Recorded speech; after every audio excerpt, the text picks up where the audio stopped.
La nature ne se met pas sur pause. Espace pour la vie vous propose de reconnecter avec elle dans cette série de balados. Bonne écoute!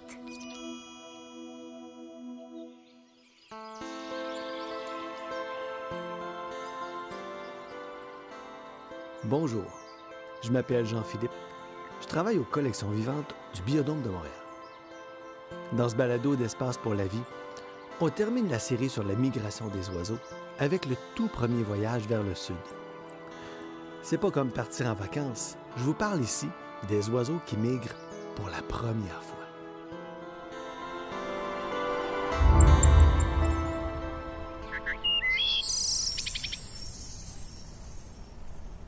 Il y a une première fois à tout. Vous souvenez-vous de votre premier vélo, votre premier appartement ou votre premier jour d'école, votre première carte Pokémon? Moi, je me souviens de plein de choses et je sais que j'en ai oublié plusieurs autres. Mais ce dont je me souviens le plus, c'est surtout l'émotion qui vient juste avant une première fois. On dirait un mélange de fébrilité, de prudence, d'exaltation, de curiosité et un peu de nervosité, voire même d'inquiétude, selon la situation.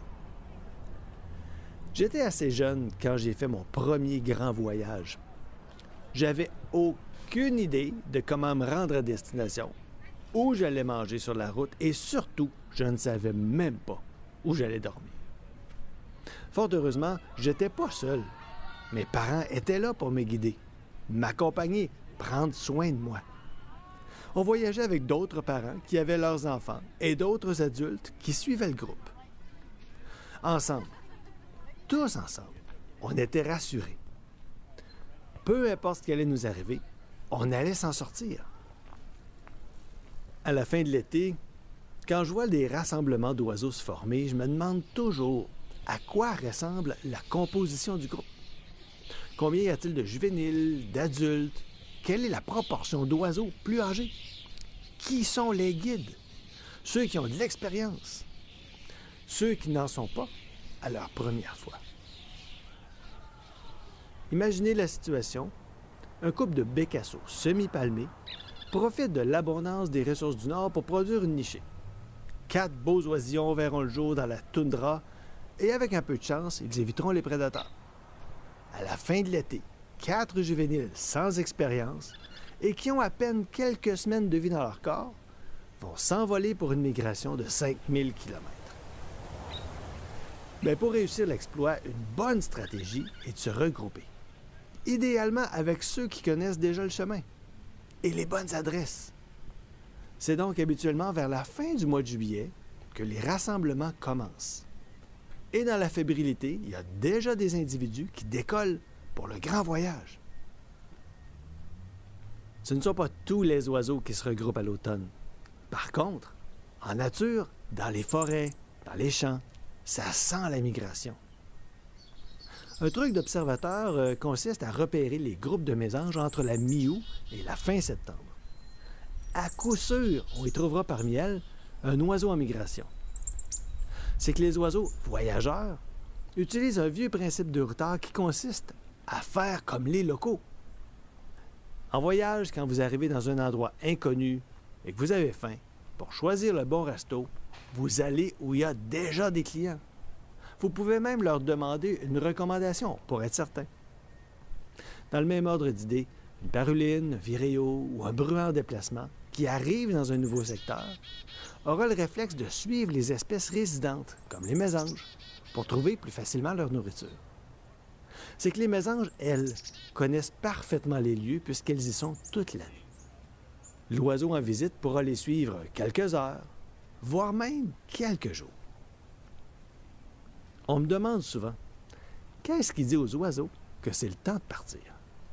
Ils n'ont quand même pas un calendrier sous l'aile. Non, ils ont encore mieux que ça. Ils sont dehors tout le temps. Ça leur permet de suivre les moindres changements qui sont parfois imperceptibles pour les humains. Comme par exemple, une baisse de la disponibilité des insectes aquatiques, moins de fruits dans les sous-bois ou encore un changement dans l'amplitude des marées. Il y a aussi des signes que tout le monde est en mesure de percevoir. Les nuits plus fraîches, la durée du jour qui raccourcit. Plus tard, à l'automne, les feuilles changent de couleur. Et pour ceux qui n'ont pas encore compris le message, le gel et la neige vous diront clairement que l'été est fini. Il ne faut pas oublier que le cycle naturel de la biologie de l'espèce est le facteur le plus important. On se souvient que la plupart des oiseaux migrateurs sont des espèces qui nous viennent des tropiques et qui remontent vers le nord pour profiter des conditions exceptionnelles qu'on y trouve l'été. Ce bout-là, on le connaît. Tout ça, c'est pour produire la prochaine génération. Et une fois que c'est fait, que les jeunes sont autonomes et que les parents ont refait leurs réserves, tout est en place pour le voyage de retour et ce moment est probablement le plus indicatif du départ. Dans la séquence, ce ne sont pas tous les oiseaux qui sont prêts à partir en même temps. Chez la plupart des espèces, on observe des vagues de départ, c'est-à-dire que pour une espèce donnée, quelques individus seulement initient le mouvement, puis quelques autres, et encore plus. À un moment, il y a un grand volume d'individus qui part en migration, et puisqu'il reste de moins en moins d'oiseaux sur les territoires d'été, le nombre d'oiseaux en déplacement diminue graduellement jusqu'au dernier. Dans le cas du bécasseau semi-palmé, comme chez plusieurs oiseaux de rivage, il y a deux grandes vagues de départ. La première est composée principalement d'adultes et la seconde contient surtout des juvéniles. La première vague, qui débute en août, est de courte durée. La seconde, qui est décalée de quelques semaines, dure plus longtemps. Quand les deux vagues sont en cours, la quantité d'oiseaux en déplacement est impressionnante et elle offre un spectacle époustouflant aux observateurs. Si un oiseau voyage seul ou qu'il migre pour la première fois, on peut se demander comment il fait pour s'orienter. Je vous parle ici de la boussole ou de la carte routière dont on a besoin pour se rendre à bon port. On a déjà parlé des repères visuels qui sont surtout utilisés à l'approche d'une destination connue, mais qu'en est-il pour un oiseau qui survole un continent à 3000 mètres d'altitude? La réponse tient dans la sensibilité des oiseaux à détecter des stimuli qui ne sont pas à la portée des humains. Par exemple, le champ magnétique terrestre. Tout le monde connaît le principe de la boussole classique qui indique le nord magnétique. Mais qui est vraiment en mesure d'indiquer le nord clairement, sans instrument? Eh bien, les oiseaux, eux, ils sont capables. On sait depuis longtemps que le champ magnétique terrestre influence les déplacements d'oiseaux. Ou plutôt que les oiseaux, ils sont sensibles et qu'ils modifient leur comportement en fonction de sa valeur. Il faut savoir que le champ magnétique terrestre a non seulement une direction, mais aussi une inclinaison selon qu'on est proche ou loin des pôles. Ces deux valeurs sont particulièrement utiles pour orienter un oiseau qui voyage sur de grandes distances. Il y a certains chercheurs qui auraient même démontré que l'inclinaison du champ magnétique aurait une influence sur la préparation d'un oiseau avant son départ.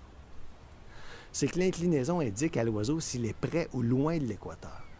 Et il fera donc plus ou moins de réserves selon sa destination finale.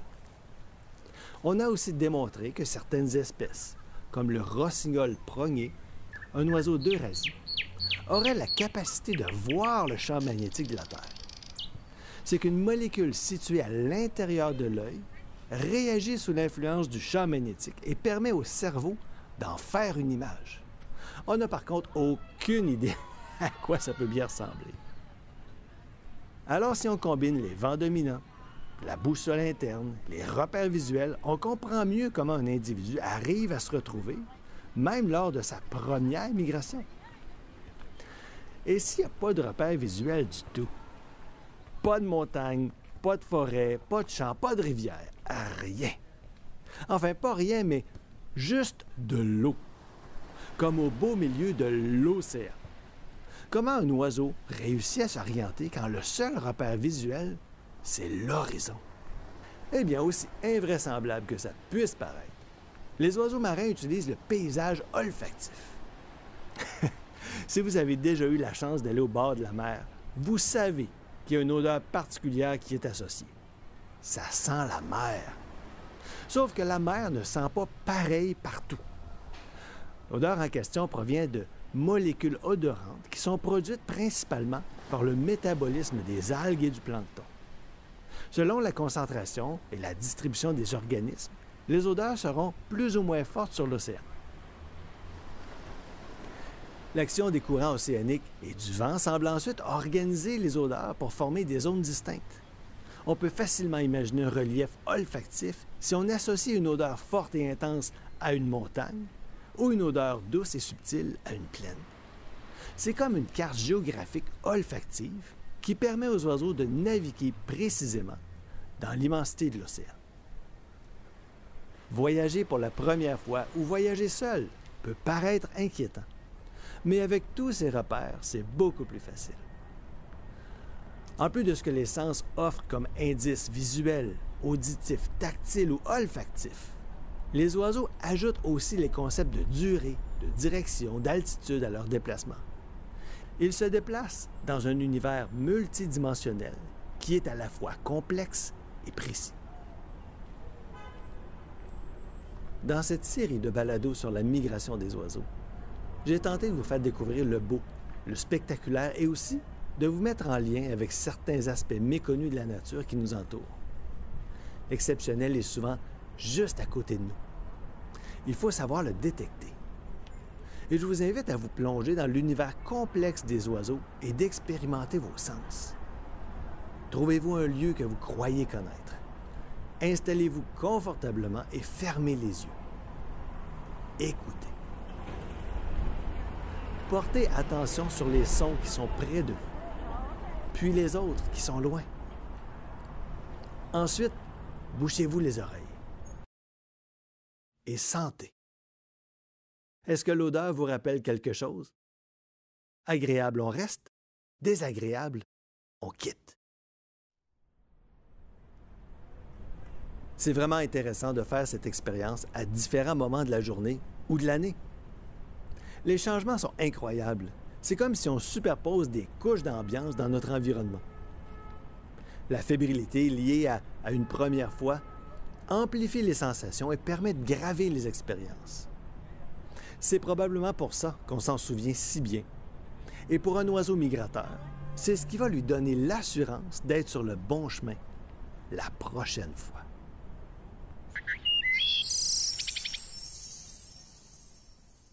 J'espère que vous avez apprécié le balado et je vous invite à créer des souvenirs de nature en gardant l'œil ouvert, mais aussi les oreilles, le nez et bien sûr, votre cœur.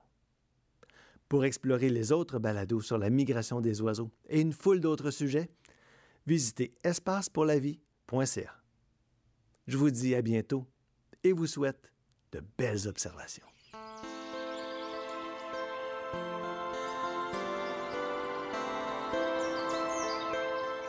Dans le balado, j'ai utilisé le mot métabolisme pour décrire l'ensemble des réactions qui permet à un organisme de fonctionner.